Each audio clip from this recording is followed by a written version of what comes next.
As an important water body connecting Asia, Africa, Europe, and Oceania, the Indian Ocean has always been a key area for international trade and strategic layout due to geographical limitations.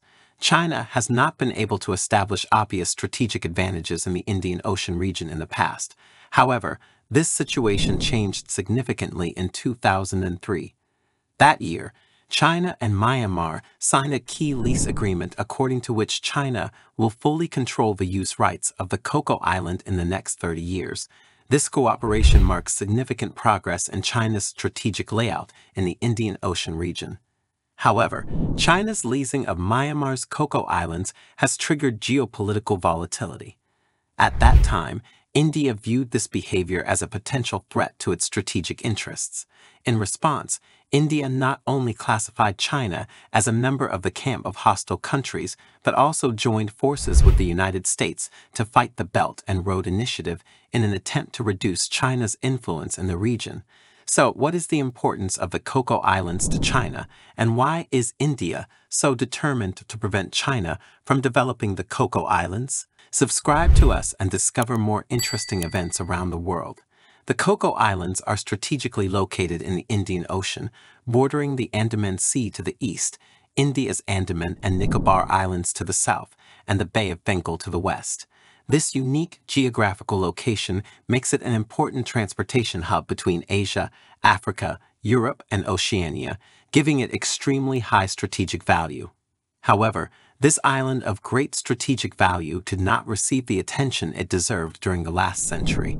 But this situation changed in 2003 when China and Myanmar signed a secret agreement, marking a reevaluation of the Coco Islands' status and increased importance.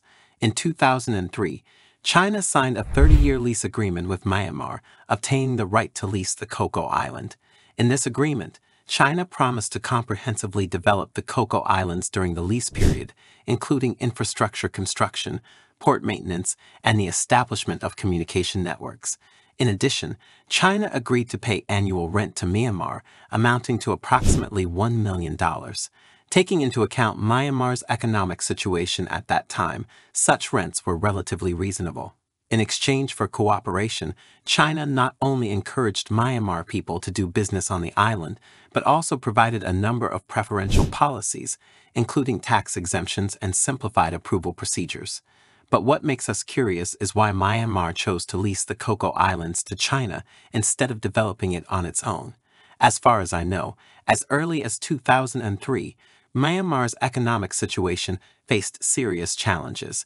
At that time, Myanmar's per capita GDP was only about $350 US, and more than half of the population lived below the poverty line. In addition to facing a shortage of funds, Myanmar's infrastructure and technological development were also relatively backward. Only about 30% of residents could enjoy a stable power supply, and more than 70% of the population could not use electricity in daily life. This situation seriously restricted Myanmar's social and economic development, and it was simply impossible to invest a lot of money and manpower in developing the Coco Islands.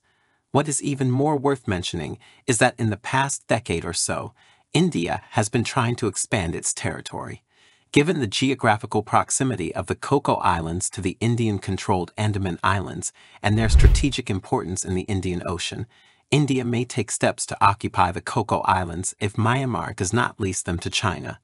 In contrast, the Indian Navy has significant military capabilities in the Indian Ocean region, including advanced ships, weapons, and well-trained troops.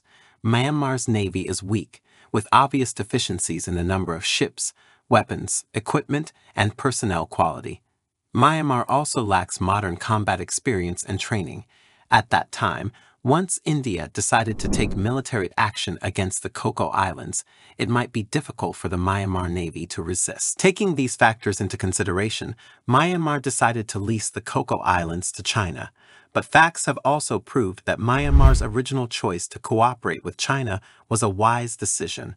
According to relevant statistics, since 2003, China's investment in the Coco Islands has exceeded $1 billion. The total number of buildings on the Coco Islands currently exceeds 200, including schools, hospitals, ports, and tourist facilities.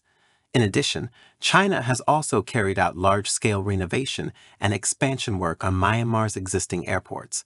This renovation increased the length of the airport runway from the original 1,300 meters to 2,100 meters. This significant change not only greatly improves the operational efficiency of the airport, but also greatly improves the transportation conditions and tourist attractions of the Coco Islands. As China's investment in the Coco Islands increased, China has also received certain returns. According to the cooperation agreement between the two parties, China will establish an observation radar satellite center and multiple electronic detection facilities on the Coco Islands. These facilities give China the ability to monitor military and shipping dynamics in the Malacca Strait and the East Indian Ocean in real time, providing a valuable source of intelligence for China's maritime security and military defense. In addition, these facilities also have the function of observing and analyzing changes in the marine environment, helping to deepen China's understanding of marine ecology, climate change, and other fields, making important contributions to China's marine scientific research. However, since China leased the Coco Islands, India has not only expressed strong opposition to China's construction and operations in the Coco Islands, but also regards China as a hostile country. What is going on? As we all know, the Indian Ocean is crucial to India's sea lanes, but in the past few decades, China's cooperation with India's neighboring countries such as Pakistan, Sri Lanka, and Nepal has continued to deepen. These cooperation projects not only strengthen China's strategic layout in the Indian Ocean region, but also indirectly challenge India's traditional influence in South Asia. In addition, China's lease of Myanmar's Coco Islands was interpreted by India as a territorial expansion strategy, which aroused strong concerns in India. Subsequently, China installed a radar observation system in the Coco Islands, which was also regarded by India as a means to monitor its military operations. It considered this an important step in China's control of hegemony in the Indian Ocean. In this context, the Indian government believes that China's continued expansion in its neighboring countries may pose a threat to India's national security, especially the presence of China's military in the strategic location of the Indian Ocean. In order to deal with the threat posed by China, India has to begin to seek cooperation from Western countries to check and balance China's influence. So what has India done for this? Over the past decade or so, India has been actively seeking new strategic partners, with the United States becoming its focus. India realizes that establishing stronger cooperative relations with the United States and other Western countries will help increase its influence on the geopolitical stage and provide more security guarantees. In order to conform to the interests of Western countries, India has changed its name for China to a certain extent, classifying it as a member of the hostile country camp. What is even more worth mentioning is that at this year's G20 summit, India announced that it will jointly promote the construction of the India-Middle East-Europe Economic Corridor with the United States, Saudi Arabia, the United Arab Emirates, France, Germany, Italy, and the European Union. According to the plan, the project will build a rail and maritime network connecting the Eastern Corridor between South Asia and the Gulf region and the Northern Corridor between the Middle East and Europe. If the plan is implemented successfully, India's GDP is expected to increase to $5 trillion US by 2030. However, this plan requires more than tens of billions of dollars in funding. It also involves multiple countries and regions with complex geopolitical and security issues.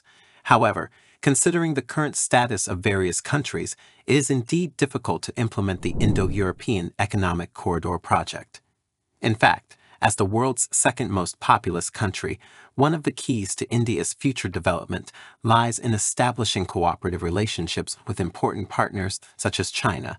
After all, China is not only one of India's largest trading partners, but also one of India's largest sources of investment.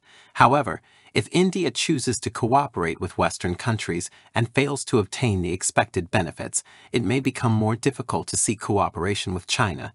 This may not only slow down India's own development, but may also have a negative impact on cooperation between China and India. Therefore, India needs to carefully weigh its options and actively seek cooperation opportunities with countries such as China to achieve common development and stable international relations.